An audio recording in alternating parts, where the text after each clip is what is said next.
میرا یہ سبق زندگی بھر یاد رکھنا، دلوں پہ لکھ لینا۔ جب آپ کو کوئی یہ آیت سنائے، اس کا ترجمہ سنائے تو سن لینا، کیونکہ قرآن کی آیت ہے، لیکن اس سے کہنا کہ میرے پیارے بھائی اس سے اگلی آیت بھی ذرا پڑھو، اس سے اگلی آیت بھی پڑھ دو، اور مہربانی تھوڑی سی کیجئے اس کا بھی ترجمہ سنا دیں۔ میں ذمہ داری سے کہتا ہوں اس کے پلے کچھ نہیں رہے گا،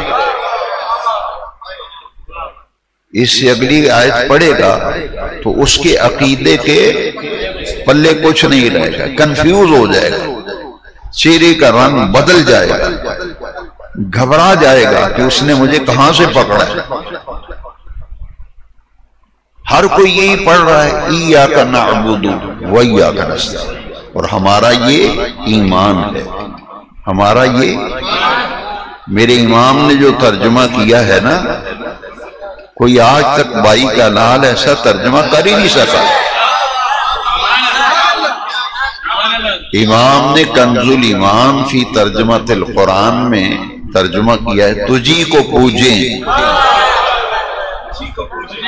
تجھی کو اور تیری ہی مدد چاہیں۔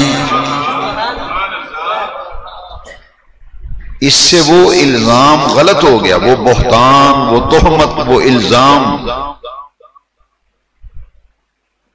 کہ یہ درباروں پیر و فقیروں کو سجدے کرتے ہیں، پیروں کی عبادتیں کرتے ہیں، درباروں کے سجدے کرتے ہیں۔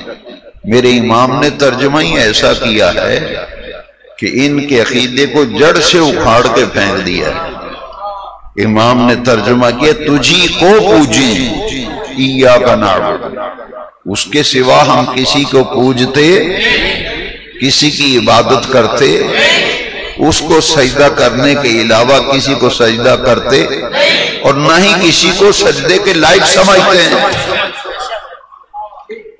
تو میرا بھائی اب بھی تیرا ذہن پختہ نہ ہو، اب بھی تو اس مسئلے میں تشکیک کا شکار ہو، تو پھر میں ہی یہی دعا کروں گا، پھر اللہ ہی تجھے سمجھائے۔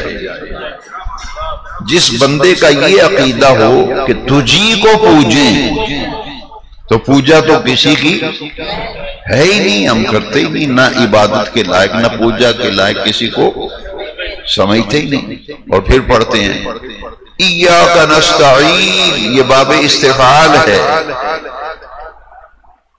جمع متکلم کا صیغہ ہے، نستعین، تیری ہی مدد چاہیں، تیری ہی مدد چاہیں۔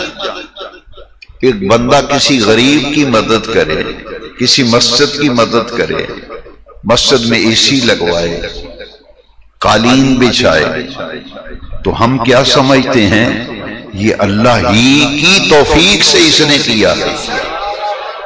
اس نے جو کسی کی مدد کی ہے ہم اسے اللہ کی مدد سمجھتے ہیں، ہم اسے بھی اللہ کی، یہ ہے اس کا مفہوم، ایاک نعبد و ایاک۔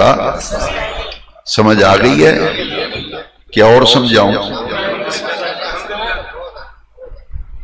اب اس کے بعد اگر آپ سے کوئی کہ آپ دربار